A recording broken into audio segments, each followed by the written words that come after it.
Hello. Welcome back to the United Mates Football Podcast. Today, Liverpool played West Brom at home. The score was 1-1, surprisingly.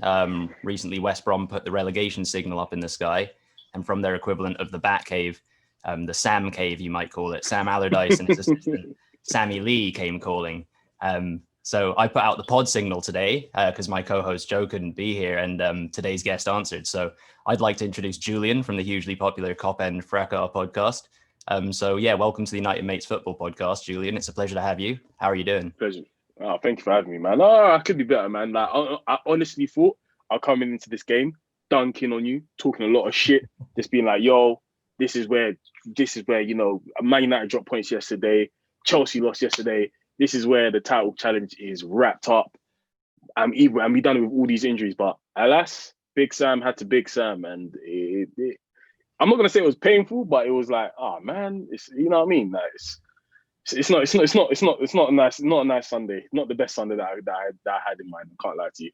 It never is when you're on the wrong end of a Big Sam masterclass, as you were sort of saying. I mentioned my co-host Joe couldn't be on the call. He's a Spurs fan, and I think they're playing Wolves at the minute. So if anything, you've got off lightly, because I reckon he would probably have had a harder time being impartial. I won't give you a hard time, but something that we always do like to do though on the pod is start with an icebreaker. So Julian, I had a glance at your Twitter profile before we jump on this call, and I noticed a tweet about VAR and Liverpool. It says VAR when Liverpool score, and then there's a picture of like a quite serious looking forensic detective doing some crime scene analysis, and then it says VAR when Liverpool concede, and I'm sure you'll know that it's a picture of Chief Wiggum from the Simpsons, and he's just sort of like eating a donut, doing his thing. So in the most roundabout way possible, today's icebreaker for you, Julian, is who's your favorite TV law officer? Oh, that is tough. I've actually never thought of that, you know. That I love how your pod does this, by the way. This is a great feature. We might still for content. Yeah, TV law officer. Oh, that is tough. I have a movie one, but TV? Yeah, you could go for a movie. Oh yeah, Denzel Washington in Training Day. Come man. Okay, I love that. Yeah, I can't remember what his name, what the officer was, but Denzel Washington. But TV. Does Lucifer or Netflix count? I haven't seen it, but I'm gonna go ahead and say sure, that counts. All right, cool. Lucifer on Netflix. He's my favorite detective. He's cool. I like him. Okay, I'm trying to think myself, to be honest with you. I don't know if you caught any of, was it Marcella? Was quite a good one on Netflix that they did a few seasons of. She's like quite a I don't know, strong independent woman police officer, so I like her. But yeah, I don't know. Let's move on to maybe some football while I'm blanking on my favorite. I guess before we get into the action from the first half, what did you make of the lineup going into the game? As somebody who's not a Liverpool fan, nothing really stood out to me. I wasn't too surprised, I guess. So yeah, was anything sort of standing out to you from the starting 11? Any surprises? Nothing stood out, to be honest. At this point, that was a pretty bog standard lineup, starting 11. But the only thing that did stand out to me is Naby Keita being missing again. That was something where I'm like, really? Like, this is especially after Crystal Palace last week, this is a game for you to keep the ball rolling, impose your will on Liverpool. But Curtis Jones, this youth that we just got from last year, is just gripsing up your position. Like, you need to put your foot down, mate. Like, I don't know what's going on with Naby Keita. To be honest, at this point, I'm kind of checked out with him, but that was really it, to be honest. Really it. But Curtis Jones playing and Naby Keita not starting or not even being on the squad is what really stood out. Yeah, like you mentioned, Jonesy sort of earned his place, this youngster, and Keita, yeah, it's a funny one. Obviously, you had to wait so long to get him in the first place because I think you signed him a year ahead of time or something like that, and then he finished up at Leipzig, and it's been a bit of an odd, slow burner for Naby. Yeah, literally, I remember being at Carnival in the UK is like it's in August, and we were trying to sign him all summer, and at Carnival it officially got announced that he was signing for us next summer. So at Carnival 2017 or 2018, I was celebrating Naby Keita signing, and I've literally not seen 50 games from the guy. Like, it's a madness, and he's been here 3 seasons. It's crazy, bro. Like, crazy, so crazy. Yeah, it's weird. You forget that he's there sometimes, and when you signed him, he was looking like he was going to, go on to be one of the next great midfielders in the Premier League. But who knows? Maybe his time will come, and we might even get onto that a bit later. But I guess as far as the first half, there wasn't too much action. Obviously, Mane got his goal early on. Like a bit of a highlight of the game was Andy Robertson just overlapping on the left and whipping in some really good crosses. And then it was actually Matip who kind of like stepped into midfield and found Mane. And I think Ajayi, the defender who would score later, kind of he wasn't with Mane, and it was a good goal. What do you make of Mane as kind of this out and out goal scorer over the past couple seasons versus Mane as a creative winger? Because it seems like most of the creativity on the wings comes from Trent and Robbo, whereas Salah and Mane are kind of getting into the box to score the goals. Do you think that as much as a strength of theirs is the goal scoring, that they should be taking a bit more creative responsibility too? Yes and no. Yes, in a sense where you are wingers, and we need more bullets in the chamber than goals. We need someone to also create when our fullbacks are clearly having a bad day, when our non-existent creative midfield is being our midfield. And yeah, sometimes you do, but then sometimes you don't, because you got to take the bad with the good. Them being such hungry goal scorers has led to us winning the Premier League, them winning Golden Boots, us winning the Champions League, and the most success that I've definitely seen as a Liverpool fan in all my years supporting. So you got to take the bad with the smooth, but then you do feel like, especially when Mane, especially this season, that was his first goal that he scored at Anfield in 9 games. Last week was his first goal in a while. You kind of got to pick up the slack a little bit and be like, you know what, we need you to create when you're not scoring. But it's part and parcel, isn't it? You got to take the rough with the smooth. If it's winning you titles, if it's making you the best team in the land and possibly in the world, then you got to take it how it is, man. And yeah, I'll definitely say I wouldn't change Mane or Salah. I love their hunger and desire for goals. Like even when they get annoyed at each other, or when they get annoyed at being taken off when they just going to keep scoring, you can't buy stuff like that. Like I'm sure you support Arsenal and you die for someone, you die for a winger that can have that kind of nous to do that. So you can't complain. You actually can't complain. Yeah, no, I would. Pepe hasn't been that guy yet, so I would gladly take some of your wingers. But I guess sticking on the first half, what did you make of it in general? It was a lot of, I think, I noticed Henderson getting the ball, spreading it, kind of him and Matip and Fabinho formed this almost like back three at times, just to allow the wing backs to push on that much further. But West Brom, for the most part, kind of contained it. I guess there was that break at the end when Matt Phillips, I think, was offside just before halftime, and that was like the first time West Brom really did much attacking in the game. Were you, as it was just 1-0 approaching the break, sort of fearful of what was to come, I guess, or was it still a surprise in the second half? You know what? To be honest, Liverpool, even as exciting as we are, as many goals as we score, we're quite a slow build-up kind of team. And games like this, especially, it's been this season, and parts of last season, is expected. You expect to have that tough, breakdown of games. Breakdown of the opposition, and that one surprise goal, maybe just before the first half is done. So yeah, I was kind of, it was a bit like, oh yeah, bog standard Liverpool. We're gonna grow into the game. Hopefully, I was thinking this at the time. We're gonna grow into the game. West Brom are being stubborn, and it's going to take just a couple of moments of magic to just break them down again and again. Because I was honestly expecting an absolute thumping today. I was expecting a 4-0. I even predicted it on our Patreon show. But yeah, man, like it was. To be honest, this game came as a big surprise, a big surprise. I don't know how to feel at them. You can see I'm smiling, but I'm disbelief. I'm in disbelief. I thought we was past the point of Big Sam coming over and getting a result on us. I genuinely thought that we was gonna, this was where we was gonna take our title charge and and just keep running with it. But it just didn't happen. It didn't happen. We got that one goal, and even that one goal was literally, if I think about it, the only chance that we was able to make today, and that's pretty damning. Even in our group chat, as I'm looking at it now, everyone is going off. Everyone is going off about our midfield and how we can't be relying on our fullbacks to be the most creative outlet in our game. And I definitely agree. But the signing of Thiago was supposed to be that, so we can't complain. So we've got to make do with what we've got. Keitel doesn't want to actually work as a fully functioning footballer, so we've got to rely on Curtis Jones and Gini and Hendo. And I thought that Hendo played well today. He did. He played well in, as you said, the makeshift back three when there was on the counter.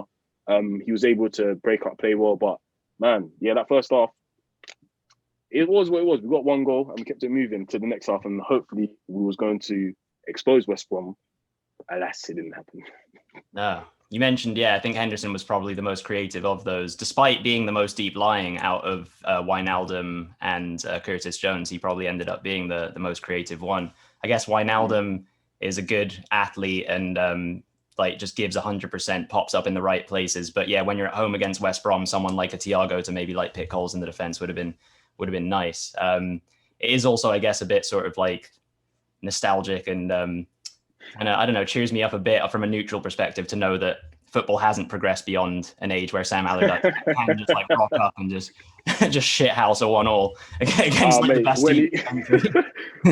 when Sam Allardyce is chewing gum on the sideline, aggressively shouting, there's something about the beautiful game, that's just that Sam Allardyce just brings out. And you know what? If I was a neutral as well, I'll be like, you know what? The people say that football's dead, but as long as Big Sam is still getting jobs in the Premier League and causing upsets, it can't be. Well, I guess on sort of like upsets, Matip would get an injury. I'm probably butchering his name and have been for the entire episode so far. But Joel Matip, that's easier anyway.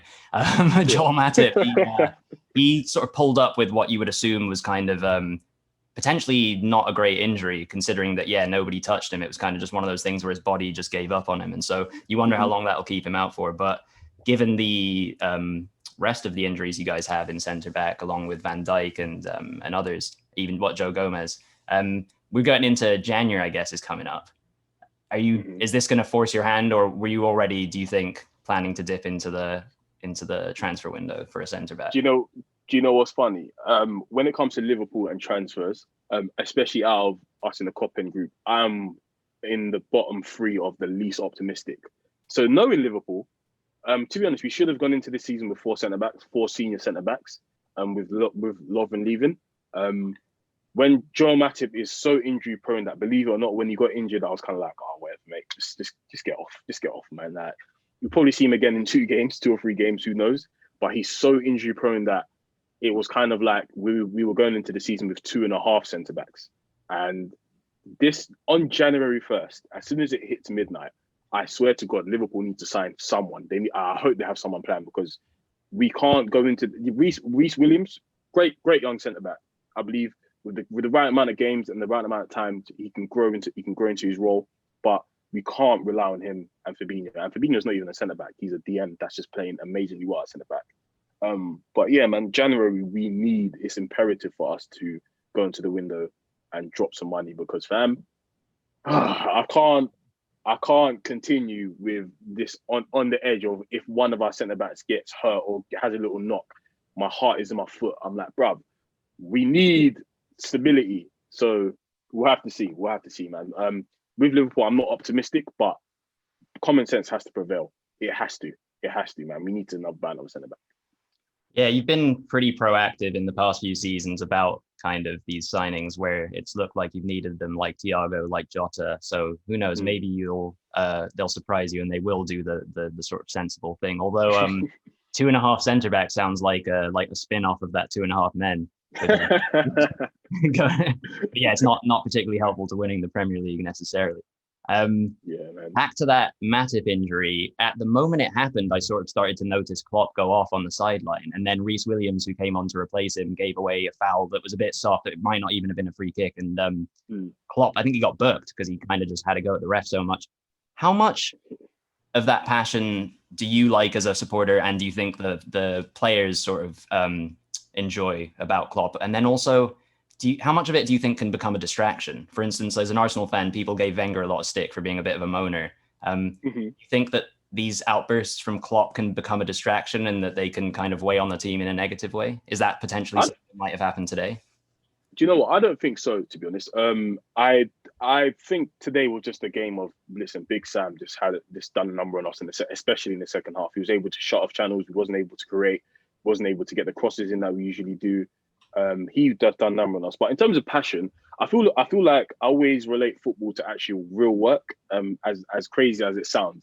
But if you're at work and you have a manager that's always sticking up for you, for example, that's always, especially during this time where he's saying, listen, these players are humans as well.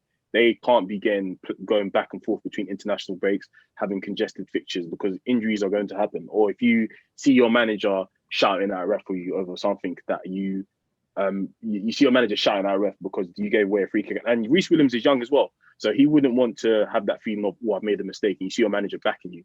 I believe it does have a positive effect on you because, as you can see over the last couple of years, with Klopp's passion, with Klopp's inclusivity, with Klopp's the desire to bring everyone together and make our team feel like a family. It works. It works in the sense where teams don't want to lose. I can imagine these players don't want to lose because obviously, of course, they don't want to lose. They're professionals and don't let the fans down, but they don't also want to let Klopp down. That faith and that trust that he puts into you.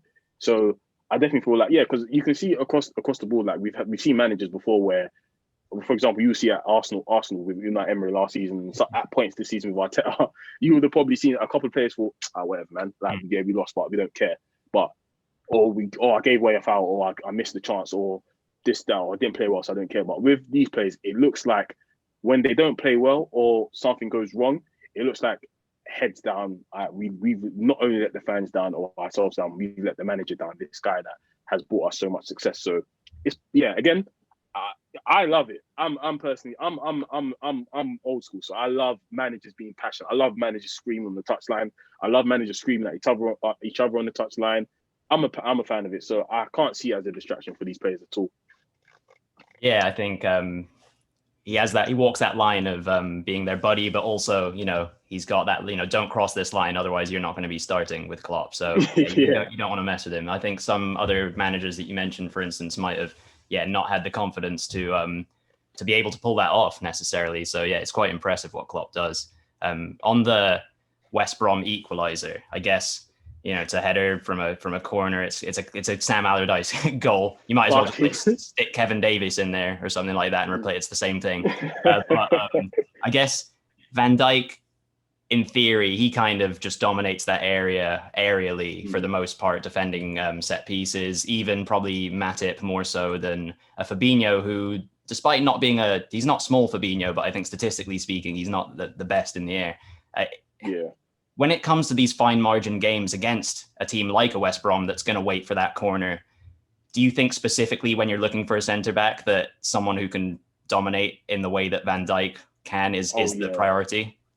Yeah, for sure. Because even when Gomez was a fit, he's not really the best aerially either. He was someone that lost quite a lot of battles, famously against Dominic Calvert-Lewin, against in the Merseyside derby. He's not really a aerial threat. So that is something that I would definitely need us to take a look at.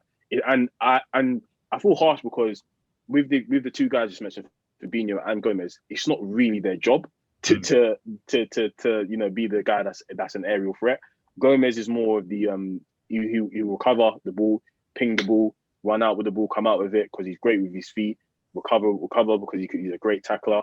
But when it comes to the headers, he's usually playing alongside Van Dijk, who will eat everything up under instruction. So I definitely feel like we need that variety because Matip is so unreliable in terms of fitness, and we need someone to, especially with games like this, especially if we butt Big Sam at the Hawthorns next summer, when the sun is shining and they're on a relegation battle. You do not want to see Big Sam's team have a corner. So we need to be in the market for that for sure.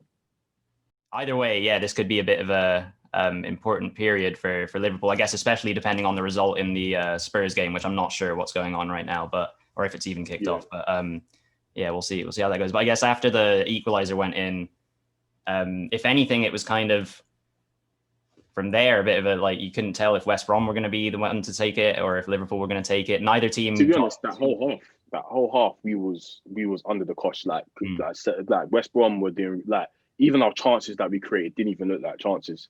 West Brom had a very good chance with Carlin Grant at the start, right? That Alisson got a hand to. But yeah, man, honestly, that second half we were quite awful, and Big Sam done a big job on us. So what can you say? I think it was the Firmino header at the end, which Johnson saved. That was kind of like the one moment. But otherwise, before the game kicked off, noticed was it Branislav Ivanovic sitting on the bench, and obviously they brought him on again. And I was just thinking again from that neutral, I think he likes a big goal against Liverpool from his Chelsea days. Was between that, I mean, he's not that much of a threat, but was there a moment that you were worried that I mean, you said you were under the caution. Sam did a number. Were you more fearful of leaving with 0 points? Like, did you think that was going to happen, or you always thought that? Because a point in that, at the end of the day, this might be a big point for you. Yeah, you know what? Nah, I would say that's that. When you come to Anfield and you feel like you're gonna lose, like when I personally, when I watch Liverpool at Anfield, a draw is a loss, and a loss is not even on the cards. So if that did happen, I probably would have cancelled the pod today because I would have lost my shit. I would have gone crazy. So even when they were still having their chances, I felt like we're at Anfield. Liverpool don't lose at Anfield for like 4 years now. This is our 4th calendar year of not losing that. That's not gonna happen. And if it did, I would have lost my shit. But yeah, I didn't feel like that. No, I must say, I got to be honest. It might be overconfidence, but man, when you haven't lost in 3 seasons at home, that's the only way you can feel. Yeah. So I didn't feel like it was gonna happen. Yeah, it's just a habit, this not losing, which is a good habit to be in. I guess looking forward, even maybe beyond this season, we spoke a little bit about potentially like a centre back coming in to maybe help get you over the line, because it looks like you're still the favourites for the Premier League. But moving kind of a year or two ahead, maybe players like Salah, Mane, Firmino, Henderson, Wijnaldum, Matip, Van Dijk, they're all 28 and older. A couple of them are 29, and a couple of them are 30.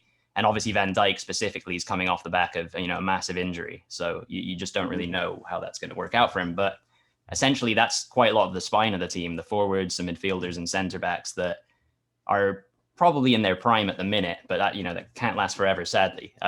You've got players like Jota and Curtis Jones who look like they can kind of step in and maintain that standard. But otherwise, do you worry that without, I guess, serious investment in the squad over the next couple of seasons, that what Klopp's been able to build might begin to crumble? What do you think the long-term plan is? The long-term plan. Well, I definitely feel like we...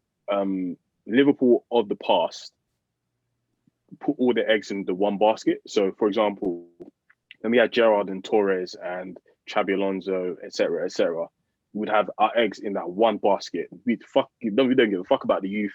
It's now or never. The same with Brendan Rodgers as well. I've kind of felt like, or to be fair, he was kind of Suarez was a bust, but I still kind of felt like, even though we had Sterling and Coutinho, they were very, as you can tell, because they're now gone, they're very uncertain in terms of their careers and how it was planned out. There wasn't really a plan. But with Klopp, I do feel like there is an onus on an actual plan. We've actually seen, as much as I don't feel they're the greatest of talents in terms of like, if you put them up in that Starboy conversation, apart from Curtis Jones, we've actually seen an effort for players like Reece Williams to get introduced, Nat Phillips, Nico Williams, who else is there? Harvey Elliott. Brewster even got a nice buyback clause of protecting him for the future. So I definitely feel like with us, we have made more contingent, especially with Klopp. He's made more contingency plans than we did in the past. But I definitely feel like if, for example, and this is another big conversation that a lot of Liverpool fans are having, if Salah leaves, and I think that's going to happen within, I think, the next 2 seasons, or maybe even after this season, if he completes what he needs to complete here, we go for a big signing. And fingers crossed, it's Mbappe. I would love to see Mbappe in the Premier League. And the way he speaks about Liverpool, he speaks highly of us. Nike, our new Nike sponsorship, Mbappe being the face of Nike, it's all making sense. But then there's also Haaland in Dortmund that I would love to see at Liverpool. And he has a release clause of what, 60 to 70 million, which is something that if Salah goes, we're not selling him for less than 100. He's the most touted. He's probably the most, after obviously, of course, Messi and Ronaldo, he's probably the most marketable. And Neymar, sorry, marketable. He's the most valuable. He's the most informed. So yeah, we will get a hefty fee for him. So we'll have to see what transpires. So I think next summer is a big summer in terms of, especially for the best talents in the world. Mbappe's coming into the last year. He's going to enter the last year of his contract. A couple players, Pogba even, not to speak about that rubbish team at United, but Pogba even is even reaching the end of his. Next summer will be a big summer. Genie is even reaching the end of ours. We're having some contract negotiations, and he's could reach the end. Quite a few players around the world are going to reach the end of their time at the clubs, at their respective clubs, and Liverpool just needs to be the ones that make that move. Or we could, go for someone like Diego Jota, who I was not expecting to make such an impact or even come into the club at all. So we'll have to see. But I trust Liverpool this time around. We're not like we was in 08 where if one player left, it was curtains. So we've got to see. Yeah, the Haaland one is in particular, I guess, interesting given that what his dad played for Man City, I think. And I don't know I don't know if he grew up in England, Haaland, but I've seen all these pictures of him wearing old English football kit. So you'd think he's going to end up in the Premier League eventually. I guess. Man. Yeah, well, I mean, hopefully, I wouldn't mind him at Liverpool. I guess you just don't want to see any of these guys go to City. Realistically, it's just it's just a waste of everyone's time. Yeah, honestly, I am a big fan of players coming to the Premier League. Even though we missed out on players like Havertz and Werner and all of that, I'm pretty happy that they're in the league. It's just that when they go to specific teams, like when Arsenal got Ozil and when Arsenal got Sanchez, it grits my teeth. But I'm like, but they're good players. I would just love to watch. I'm a fan of football. I'm a fan of Liverpool and I'm a fan of football. So if these players can enter the league and bring more attention, bring the quality up, I'm all for it. But let's just hope someone like Haaland or Mbappe is at Liverpool and not at Man City because I'll lose it. Yeah, no, I agree. I guess before we wrap up, just on the Premier League and Liverpool's prospects, you're in first place. Today would have been an opportunity to sort of extend that lead. It didn't happen, but you're still going to be you were top of the tree at Christmas, and you're probably going to be top going into the new year. So again, I guess just sort of how confident are you? You're in a much better place as a Liverpool fan who's seen them, been there, done that, kind of handle the business over the past few seasons. Is it coming again between sort of Salah, Mane and Firmino? Do you just have too much firepower for the rest of the Prem? Yeah, I you know what? If this was under normal circumstances and teams were actually playing pretty well, I wouldn't be as confident. Like when we lost it to City 2 seasons ago, from January, from when we didn't win against Everton or Man United, that's when I was like, yeah, you know what, it's a wrap. But everyone's just so bad. To be honest, everyone's really, really bad. So it's a bit of a weird one. I'm very confident that we're going to win this league. I believe that what we've shown so far, and with players coming back, like Thiago's coming back soon. Hopefully we invest in the centre back. Mane and Salah will get some rest over the winter time, maybe. I'm not sure. But I'm confident we're going to win it. It's just a case of if we can maintain it, which teams can actually pick up the pace and get a good run of form going. And yeah, man, I think I'm confident. I'm booking it back to back, man. We're going back to back. Yeah, the alternatives, what I guess most realistically are Spurs, Chelsea, City, and I don't want any of those to happen. So and let's be honest, Spurs really. Yeah, it's in their DNA to not win it. Yeah, the whole Spursy thing. Yeah. And that would literally be like the end of my world as an Arsenal fan. So yeah, again, when you guys beat them in the Champions League, do I want Liverpool to win the Champions League? Not necessarily, but the alternative again was unthinkable from my perspective. So I'm glad that two evils. Exactly. Yeah. Well, I guess that's just about do it for today. It's been an absolute pleasure having you as a guest, Julian. Nice to meet you, and great to have your insight as a Liverpool fan. Good luck to your team, I guess, for the rest of the season, and then also good luck to you and the rest of the guys at the Kop End Fracas. I guess before we take off, do you have a handle you want to drop or anything so that our listeners can follow you? Oh yeah, man. You can follow me on LordJM_. You might not see me tweeting about football sometimes, but I'm mostly football oriented. And to be honest, I wish you luck as well. I can see all the Arsenal stuff in the background, and the season's been tough for you, man. Like I wish you the best. Like I hope you're still alive by the end of the season. You haven't offed yourself. Yeah, I don't know if you can see the tattoo as well. It's tied on you for life, man. Yeah, for the long run, man. Exactly. Well, I guess thanks again, Julian. I hope you enjoyed yourself. It was a lot of fun chatting. And as far as our listeners, if you want to see more of us on Instagram, Twitter, and Facebook, well, it's United Mates FP. And then for YouTube's going to be the United Mates Football Podcast. That does it for today. Until next time, everyone, take care of yourselves and take care of each other. Goodbye.